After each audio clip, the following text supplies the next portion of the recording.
Going in. All right, cool. So with SketchUp, the ability to convert sketches into instant 3D sketches is a skill that everybody must leave here with today. Must, right? It is going to be an invaluable skill that you use from here on, right? There are architects now that do their concept design in SketchUp. You get me? So it is not as if, oh, it's just something for school or something for the DDM module. No, it is something that you use throughout your career. All right. So in order to do that, we are gonna jump on the mirror board, and we are going to be using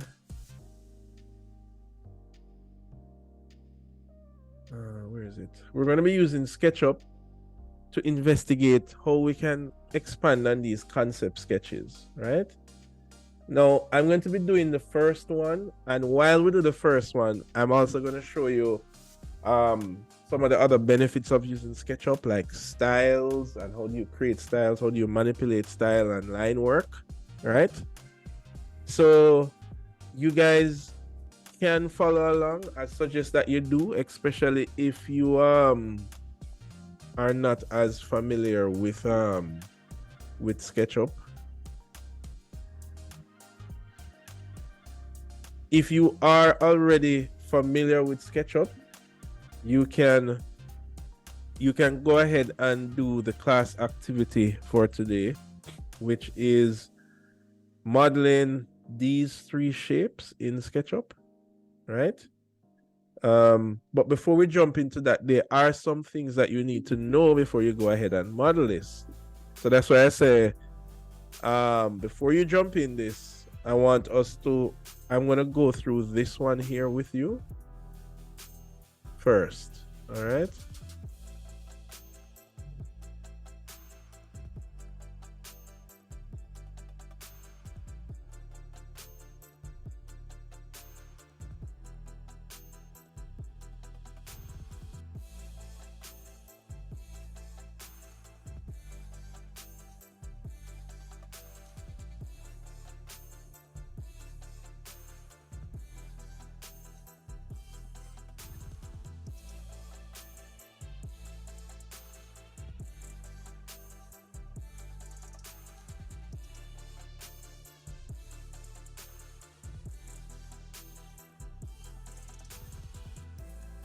All right, let's give the computer a little while to catch up.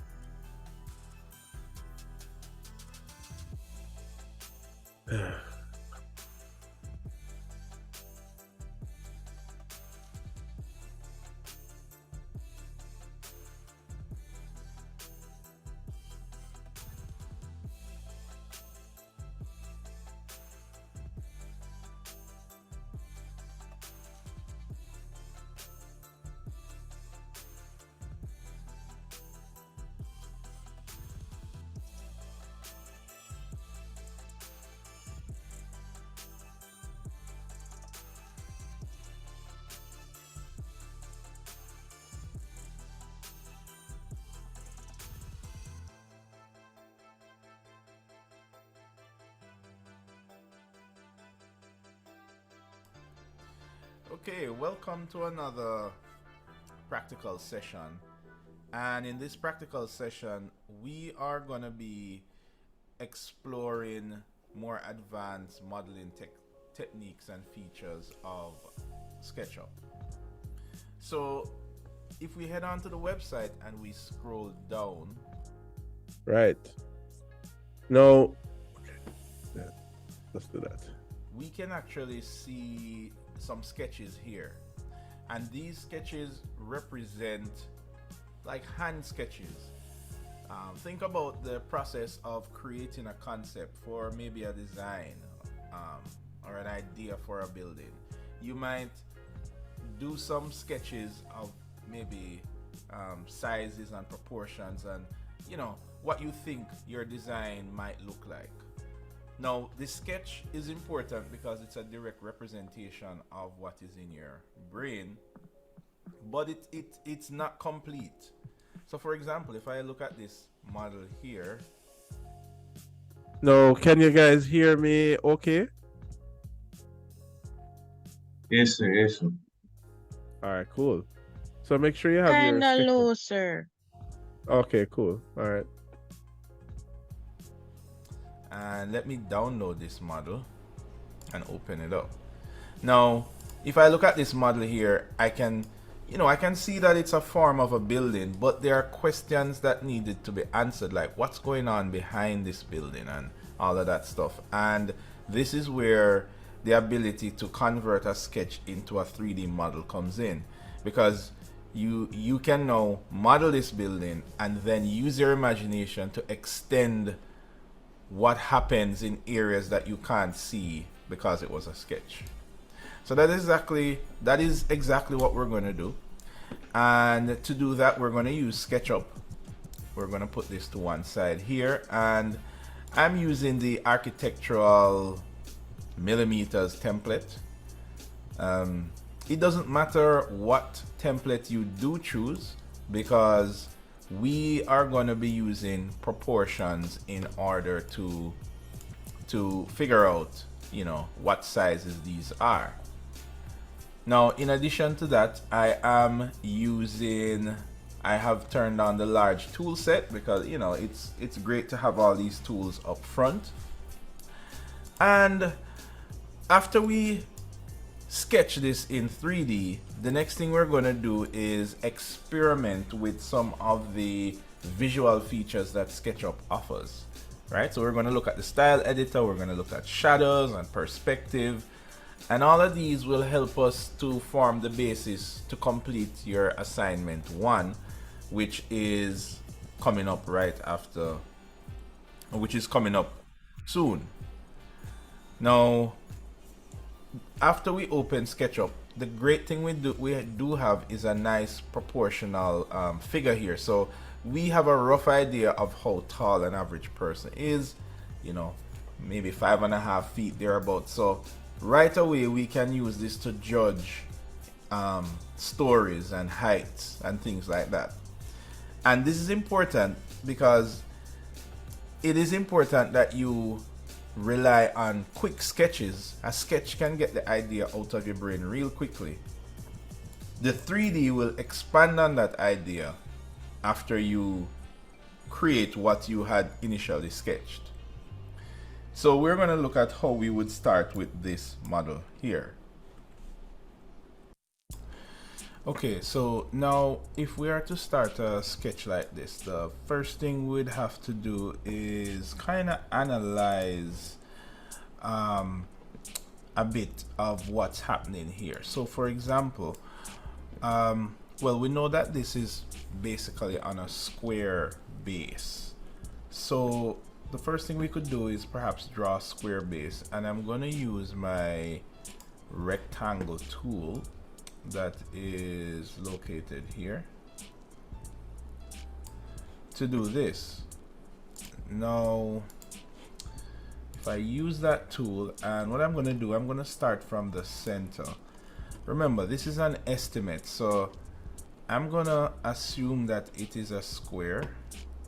So notice I get that guideline to tell me that, this is an even square. And I'm going to make an assumption that maybe my building is about this big.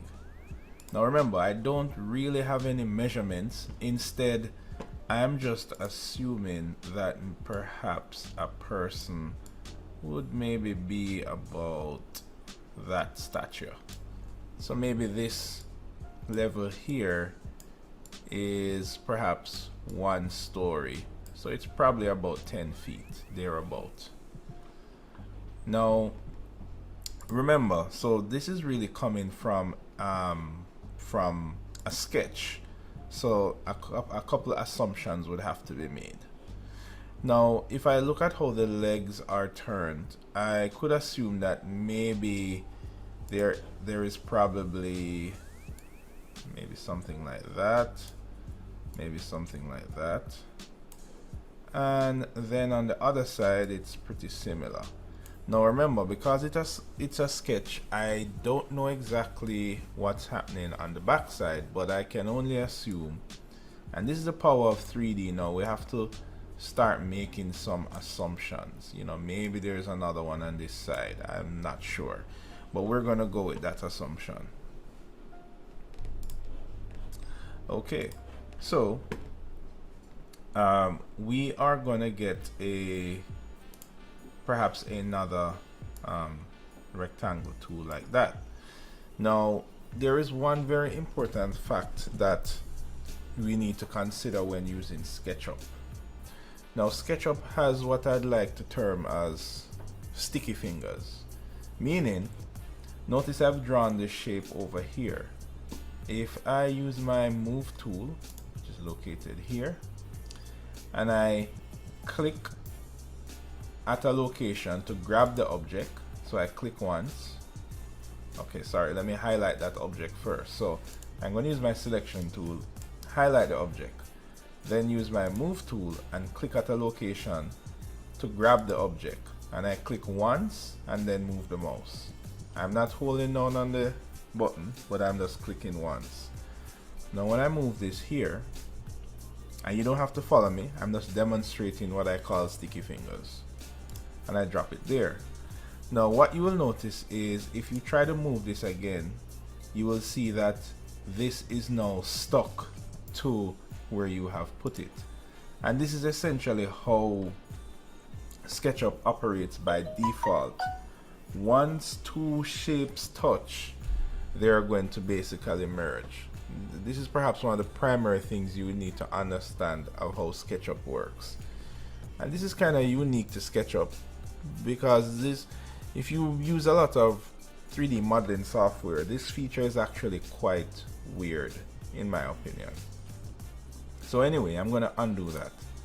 So remember, once two shape touch, doesn't matter even if it goes inside, it has now become a part of that shape.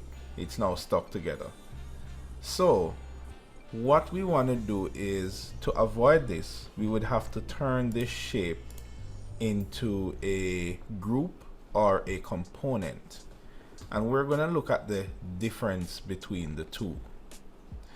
Now when something is a group, it's all individual. So for example, I can select this, and let's say I want to make a copy of this. Well, I could do the regular copy and paste. I'm going to put this over here. Now this copy, what I'll do is right click and I would say make it into a group. Now notice the difference between the, notice the different terminologies that currently exist. You can have an object as a group, or you can have an object as a component. So again, if I right click, I can get the option to make it a group or a component. Now I'm going to make this one a group, and now it's a group. So let me use my selection tool and deselect. If I click on this shape, the entire shape selects. This is my original over here, and if I click on it, notice that I'm still able to select one line, and I can select another line, and I can actually click my move tool and just move this line alone, and so forth.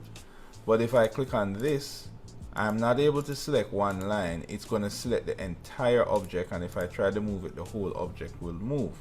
And that's because this object is now a group. Now once an object is grouped, then it doesn't suffer from the same sticky fingers. So for example, if I highlight it first and then I go to my move tool and I move this object here, then voila, it does not stick to the object because it is kind of encased in a group, right? And not, I would call it, exposed to this sticky fingers syndrome. Now there is another interesting thing about groups, and to demonstrate this, what I'm going to do is I'm going to copy this original again. So let's keep track of it. This one here is the original, and this one here is a group. Now that is G, so that represents group, and this is the original. Now if I select the original, and I'm going to do the same thing again, I'm going to copy and paste that over here. Now this time I'm going to right click it and I'm going to make it a component. Now when I make it a component, it's going to ask me to name the component, right?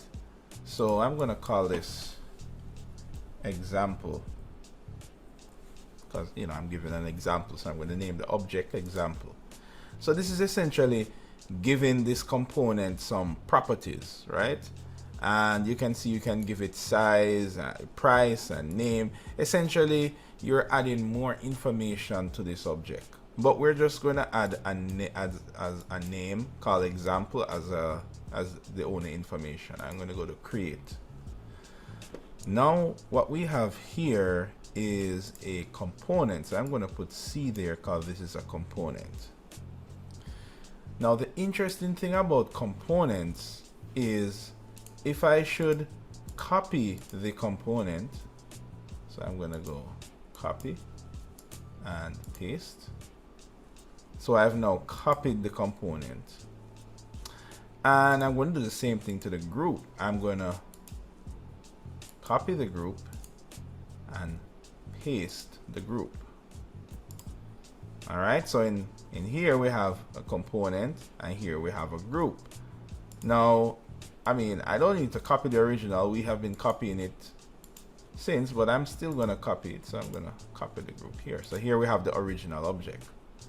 Now the thing about this is, as you know, the original object is really just two different objects, but of course we know when something is exposed as an original object, once it touches anything else, you try to move it again, it becomes stuck. So we know that when you have objects in Sketchup, that is what will happen. Now of course, if the object is a group and we move it, I'm going to start using the shortcut, my shortcut keys, which is M. And if I move it here, then I can always move it again. I have no worries.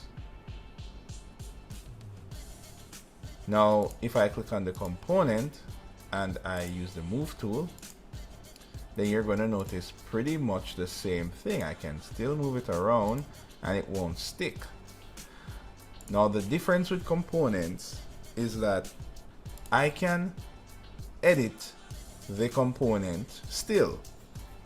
So too can I edit the group. So if I wanted to go back and edit this shape, I would have to, the easiest way to do it, I could double click or I could right click and go to edit group. Let's use the double click because that's the most popular method. So I'm going to double click. Now notice when I go into this group, everything else becomes gray, and this is telling me that, hey, now I'm inside this group, and now I'm able to select these individual lines, which are the elements that make up the group. So if I go to my move tool, I can actually manipulate this group like that. Now if I wanted to save this, then the easiest thing for me to do is to use my selection tool and just double click in an open area, and that is how we manipulate a group. Now that I've come out of the group, it's now a single shape again, and I can just move it around as one element. I don't have to worry about the sticky fingers and so forth. Now on the other hand, if we should edit a component, and I'm going to double click this now, just like the group, I'm able to go in and modify these elements. However, the big difference here is that when I modify one element, you notice both elements actually change. Now, if I come out of this this component group, then I can still have these separate objects, so I can still move these around, and they function as objects. However, you can see that these two objects are actually linked together. So you can think about things like that repeat, like ballistas or columns, and there are many other uses for this feature. You might have a case when you need something to be grouped so that they don't stick together, but in some cases you don't want when one change all of them changes, and in some cases you do want that. So these are the three examples between group and component and just a regular object in SketchUp. Alright, so now that we have that example down, we can now start to plan how we want to do these columns, because I would do these columns as components because it's going to repeat. So in this case, I would draw one of the columns first, and notice that I'm drawing it on the outside because I don't want it to touch this element yet, or else of course it will stick. So I'm gonna highlight this and I'm gonna call this I'm gonna go make component, and I'm gonna call this column.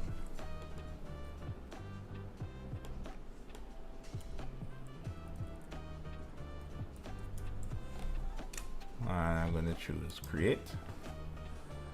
Then I'm going to use my move tool and just kind of guesstimate. I could say that this is perhaps about like there, and I'm going to copy this, Control C, Control V, and what I can do is just hover from this end here slowly, and you will see that I have it aligned. There we go. So maybe this is about there, and I am gonna put another column on this side. So then what I would do is copy these now. So here we go. Then I would now rotate. So I would use the rotate tool here, and the rotate tool can be a little tricky sometimes to use. How it works is that you need to first position the protractor. So the first click is to position the protractor. The next click is to rotate the protractor. So I'm going to rotate it this way. And the third click is to rotate the object according to the protractor. There we go. So you have to do 3 clicks to let the protractor work. Now there are some additional techniques with the protractor, but we'll touch them as we go along further.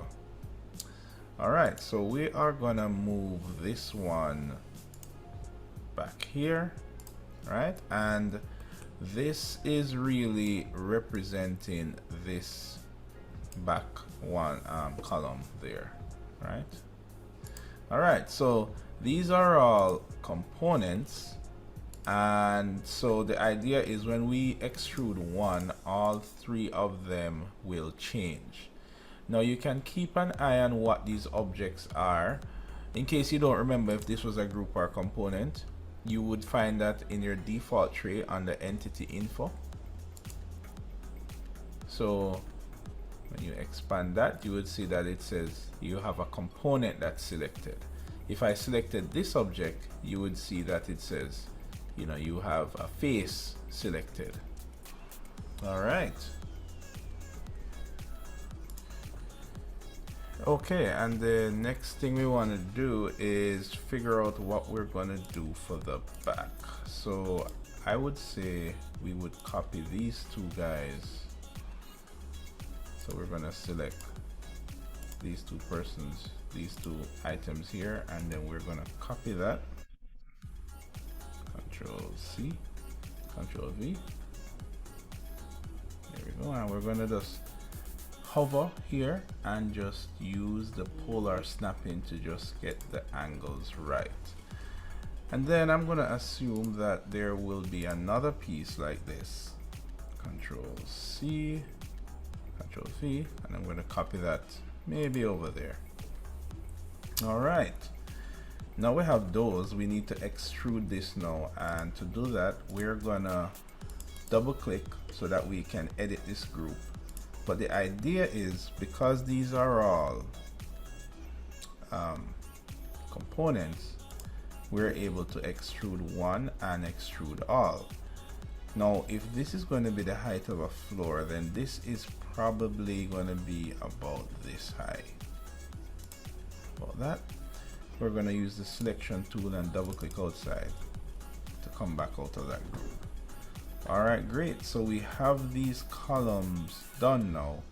So now we have to have the base of the building. Now we could copy this base and actually work with it. So let's do that. We're gonna select the base here, and then we're gonna copy it upwards. Now there's a trick to doing a copy in SketchUp. If I go to the, there's actually a let's go here, and now to copy in SketchUp, what you want to do is, well, first we need to select what we want to copy. Now we have been copying using the Ctrl+C, Ctrl+V, but we can also copy using the move tool and holding Ctrl while we move. So in this case, I'm gonna grab this corner like this, and here is the trick. In order to copy this going upwards, I would need to orbit so that my view is mainly flat, and that way I am able to, remember to hold Control, I'm able to copy this going upwards like that.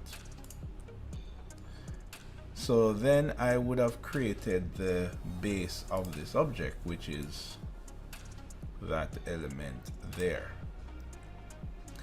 So what is left for me to do is for me to extrude this object upwards.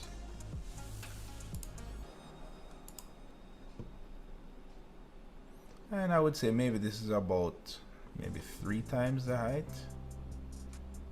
Maybe like that. Alright, remember what we're doing is creating a kind of sketch.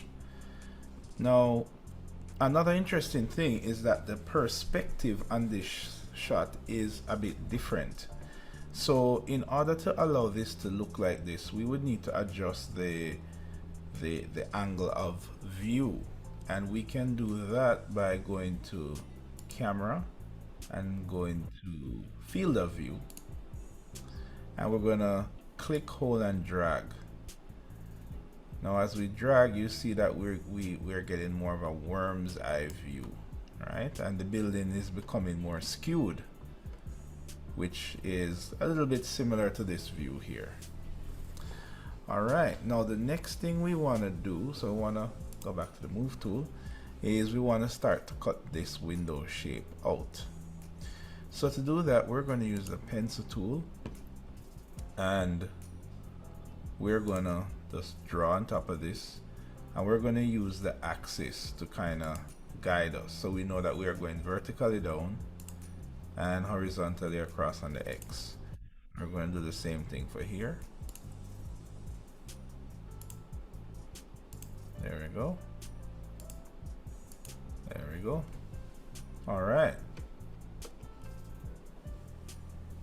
Now that we have that done, we want to probably use the push-pull tool, and we want to hover over this inner section and push this inward, and hover over this section and push this inward. There we go. That looks pretty similar. Then we want to cut this shape out at the back. So let's try something different. What we can do is use the rectangle tool, and we can actually just draw a rectangle to represent that space there. About that. And then we can use the push-pull tool again and just push this inward. Let's just do that twice. Yeah. All right, and see, that was pretty simple.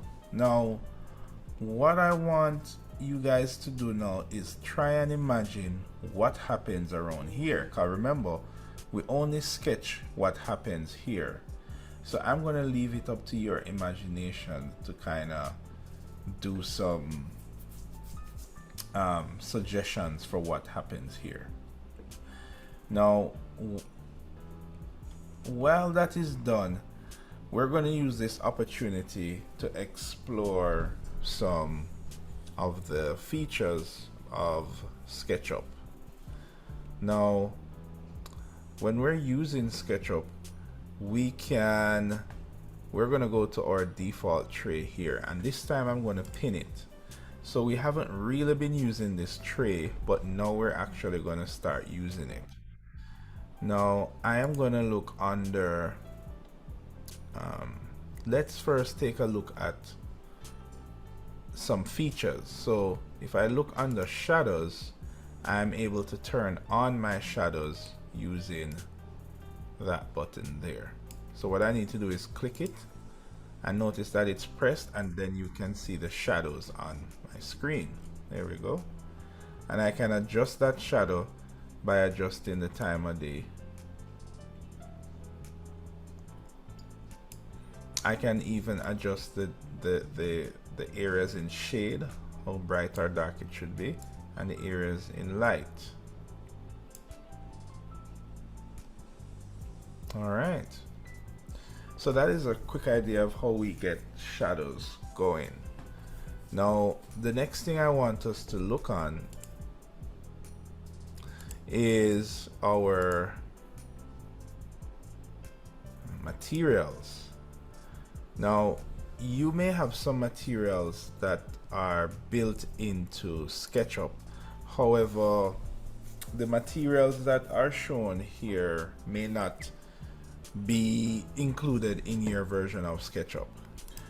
But let's not worry about that. What we're going to do first is just to kind of understand how this material tab works. So if I take a look at this tab, yes, there are default materials here. There is a preview window here, and when you click on any material or color here, you will see a preview of it here.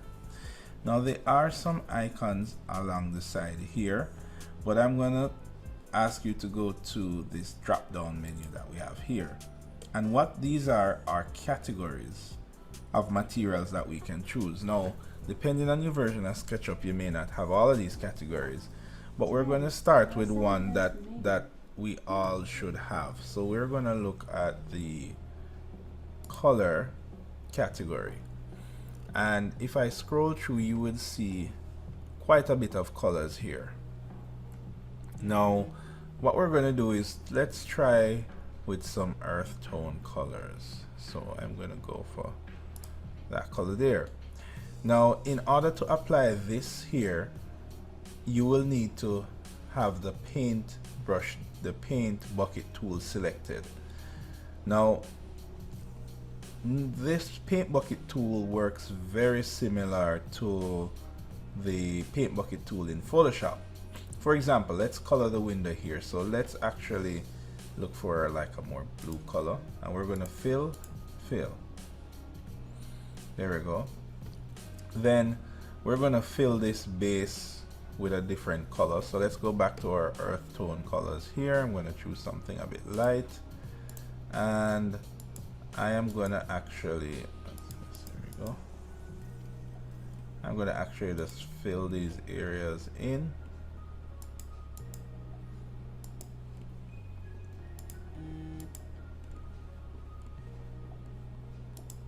There we go.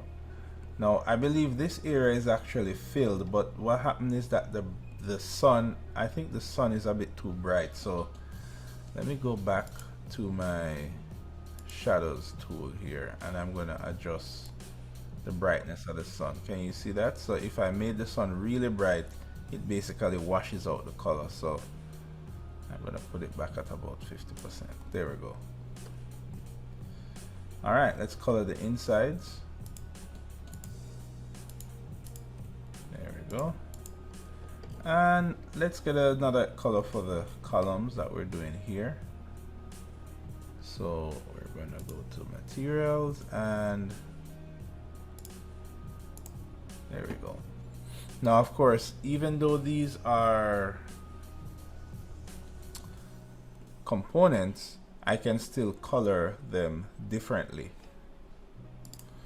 However, if I was to go inside one of these groups and then color the material, then what would happen is, let's do an example here.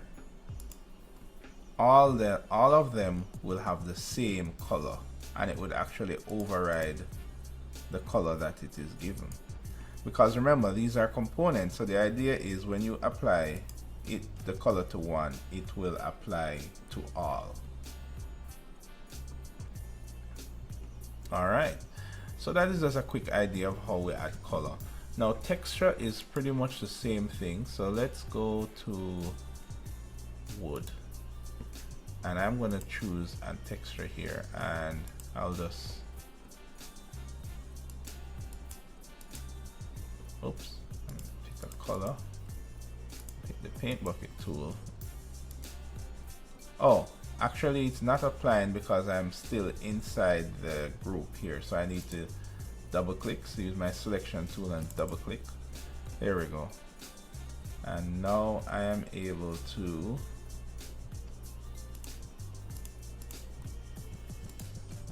apply material. Now, as we get a little deeper in applying materials, you might want to change the scale of the material. You might say, well, the scale of this wood is too small, I want to make it bigger. Now, in order to do that, this is when we start to go into the properties of the material. So we'll now need to go over to the edit side of the materials category. And under the edit side, you can see a couple options here. Now first, you can see where the texture file is located. You can see where you adjust color, and the scale is adjusted by these two values here. So if we should, well, we're gonna lock this. No, that is locked. And if we increase the size here, so we make it 900 by 900, you will see that the size changes. So let me give you an example. If it was 300, then you will see the size change. So it really changes instantly. Let's try 1500. So you can clearly see now the texture size is much bigger. Now, in addition to changing the materials, you can also create your own material. So let's create our own color. Let's assume, so we're going to go back over to the select, and we're going to go back down to color. Right. So let's assume that none of these colors are colors that you would like. Well, to create your own material color, you are going to go to that's that icon right there, and that icon will bring up, well, it's going to bring up whatever material we currently have selected. So we are going to maybe select like white, and then we're going to bring it up. Now it's going to show us a preview of what we have selected, but we can rename this. We can call this Ryan's Red, and then we're going to pick a color. There we go. If we wanted to, we could use a texture, but we're just going to choose color for this, and we're going to choose OK. Now if you see that we have a color called Brand's Red, and that color is saved in the model. Now we can simply just apply that color to our object, and that is in a simple way how we add color. Now, another really great feature of Sketchup is the ability for it to use styles, right? And this is perhaps one of the hallmarks of using Sketchup. Now, When you go to the style tab, you will notice that you are able to select some styles, and just like the materials tab, you will see you will have categories of styles. Now on the default style, we're currently maybe using one of these styles here. Now to change styles, you simply just click and you'll notice that these are all various styles that we can use. Now things start to get interesting when you change it to, for example, maybe sketch edges. And if you check out these styles, well, they kind of look like a sketch, which is pretty awesome. You can try the white and black.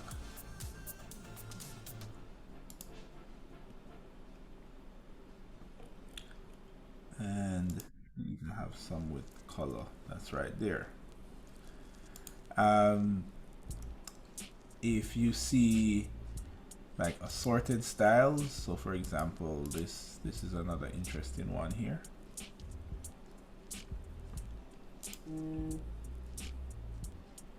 There we go. This one kind of looks like a marker. And if you check out this category, style builder competition winners, and you must be saying, wait a minute, you can actually build these from scratch, right? These are styles that this person has built and they got featured in Sketchup. So if you want to now build your own style, well, to do that, you're going to use the edit tab. So to see how this works, let's go back to default and let's put back our model on the first one, which is pretty much the default that SketchUp starts with. Now when you go over to the edit, notice these main categories here.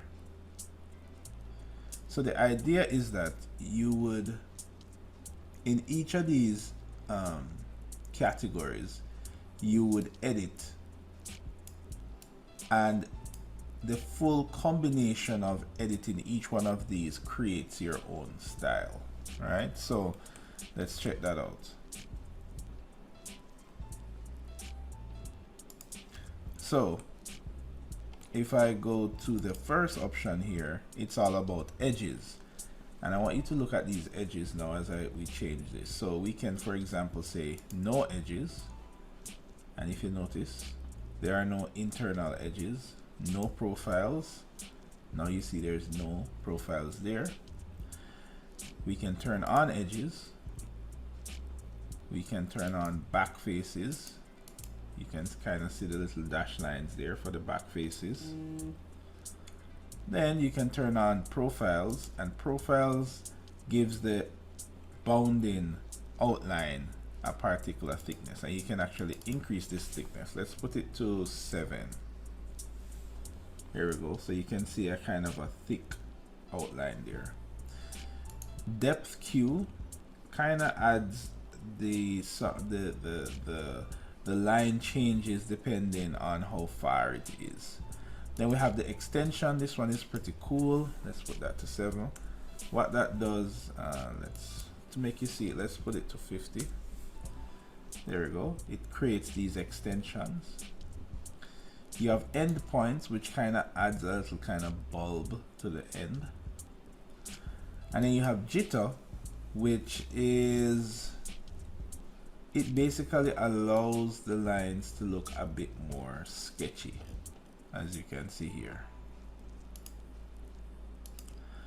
So you can come, and all of these options are just about lines, and of course you can change the color.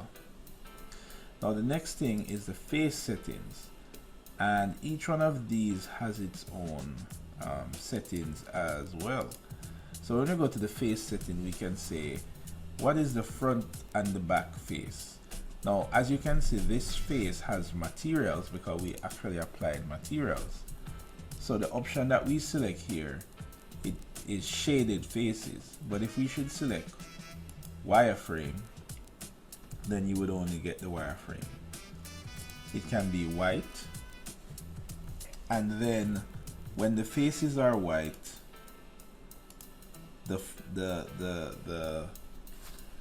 all faces would be determined by this color. So if I put this to like red,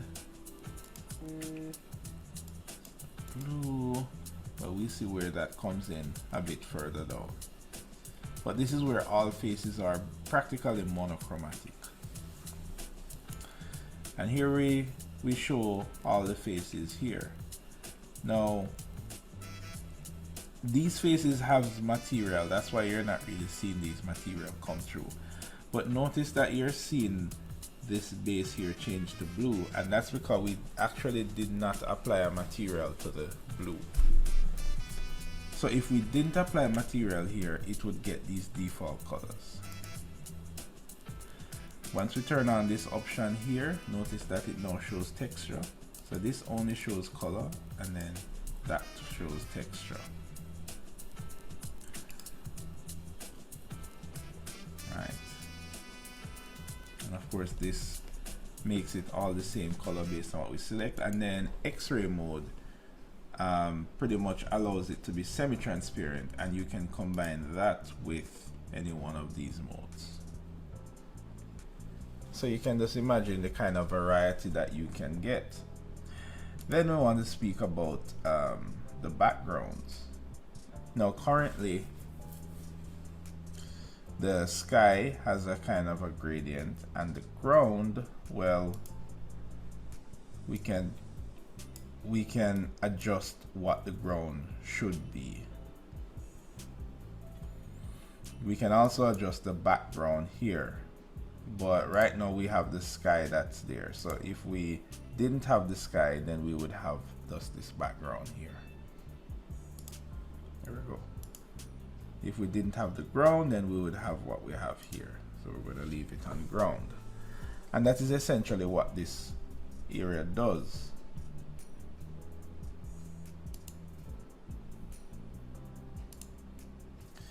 Now watermarks is what we're actually going to use to complete the assignment 1. And the idea of a watermark is that you apply an image that can really help you to align this image. Now we're gonna look at watermarks when we start to look more at compositing, meaning mixing an image, a 3D image, with a actual photo. So we're going to look at that when we're looking at the compositing topic. And then these are all modeling settings. So for example, do you want to show geometry that is hidden? When you select an object, what color do you want it to be? You know, this is really how it looks while you're working on it. Now, if we go over to mix, what mix is, it's kind of a way, if you, for example, liked a particular style, let's say that for sketchy lines, you love the way how this line looked. Well, what you can do is actually drag this and drop it over the edge lines, and what you will do is absorb the line from this style. So you can actually grab, so let's look at another one here. Let's say that you love the way how the background look here. Well, what you can do is drag this image over background, and then it will grab whatever, however it was used in this image here. So that's an interesting way that you can actually mix the styles together. Now, if you like what you've done here, then you can actually save your style. So I could call this BDW style. There we go. And that way I can come back to it anytime. So that was a real quick look at how we can model elements in SketchUp. and just simply model from a sketched image. Really simple, really intuitive, and how we can use styles to really enhance our drawing here. Now, whenever you're saving from SketchUp, you are just going to go to File and go to Save and go to Export. And you're going to export a 2D image, and this will allow you to save this image as a JPEG. So you can imagine how you could really take some of these sketches and add to your sketchbook, especially for conceptual sketches. This is an awesome tool. Right. So what did you guys think of that? Are you still with us? Yes, sir, right here. Right. So I hope my hope is for you to use SketchUp in this way primarily, right? Whenever you need to create a sketch, right? Create a 3D object from a sketch. Really quick, really easy, and then you can get it looking like this for the purpose of your sketchbook. Pretty cool stuff. And I mean, this is all in SketchUp. So if you export this to, like, you know, Photoshop and then work your magic from there on, I mean, sky's the limit, you know? So what we're going to do for this class activity is I want you guys to tackle these 3 sketches, right? And just like our class activities that we normally do, you have until the end of the class to hand it in. All right. Any questions you guys have?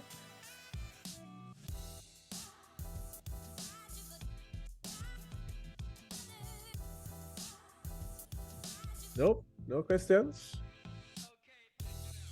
Sir. I would probably say for the fourth one, maybe the clue. Just like how would you go about doing that one? How do you go about saving the photo? No, for the fourth sketch on the screen right now, like how would you go about making the clue on the last one? Ah, good question.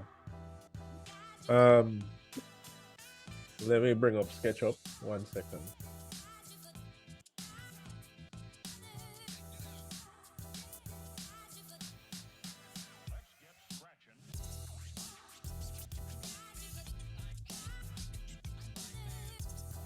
All right. Now, if you have SketchUp like this, and I'm just going to use this object because this object is already here.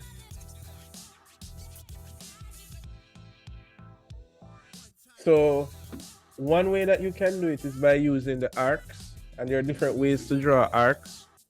So for example,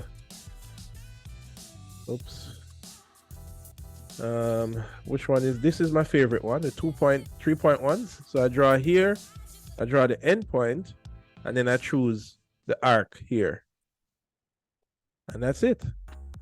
And then this now becomes a different surface that you could extrude or whatever. You understand? Yes. Yeah. So pretty cool. So with the curves and everything, and you even have this freehand one, which is like you can draw your own freehand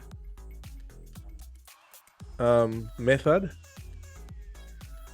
So that is also pretty cool. So imagine if you even have like a digital pen, you could actually trace things, and then I mean, sky's just the limit, guys. There's a lot you can do with SketchUp.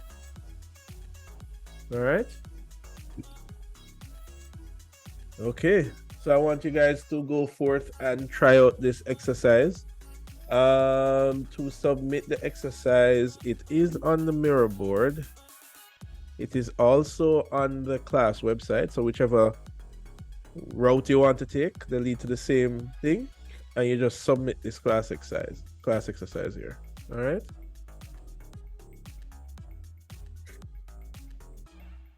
All right. So that is going to be our class today on modeling, right? Now, next week, for those of you who are already, very familiar with SketchUp and maybe you have already modeled this and submitted it, I have placed these drawings here for you. For the next couple of weeks, going forward, we're going to be creating this model.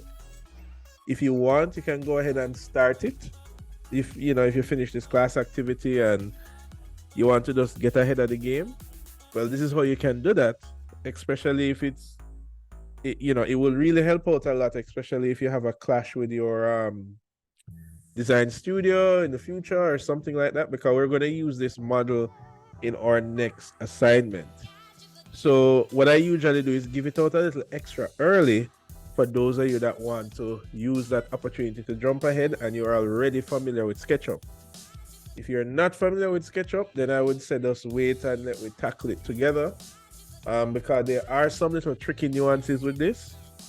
One of the main things also is that some of these are built from proportions, not necessarily dimensions, right? So everything in this model is not dimension, right? So you have to kind of, just like the Lego brick, where you have to use some dimensions to infer other dimensions, you also have to use it here. So we're going to look at this for the following class. I don't think I want to jam pack this class too much, because we did have a kind of a heavy class last week. So I'm just giving you, for those of you who want to get ahead of the game. All right. So that will be it for our class today. That wasn't bad. That was not such a bad class, guys, right? No, sir. It wasn't bad. All right, cool. I given you a break, especially last week was a bit jam-packed. But last week was also important, guys, like super important. You are going to be doing presentations for the rest of your lives. And I mean, it just pains my heart whenever I see a student put up a presentation and it's just not aligned and these things aren't, it's like, so I'm really hoping that you use some of those lessons, which is why there's a lot of information crammed into that topic. So I hope you guys make the best of it. All right. Okay. So with that said, that's going to be it for class today. Harrison, you said you wanted to talk to me. Does it have to be voice to voice or you want to type? Yes, I rather it be voice to voice, if that's okay. All right, no problem. All right, so everyone else, you guys can go and I will see you next week. Have a good rest of your weekend. All right, sir.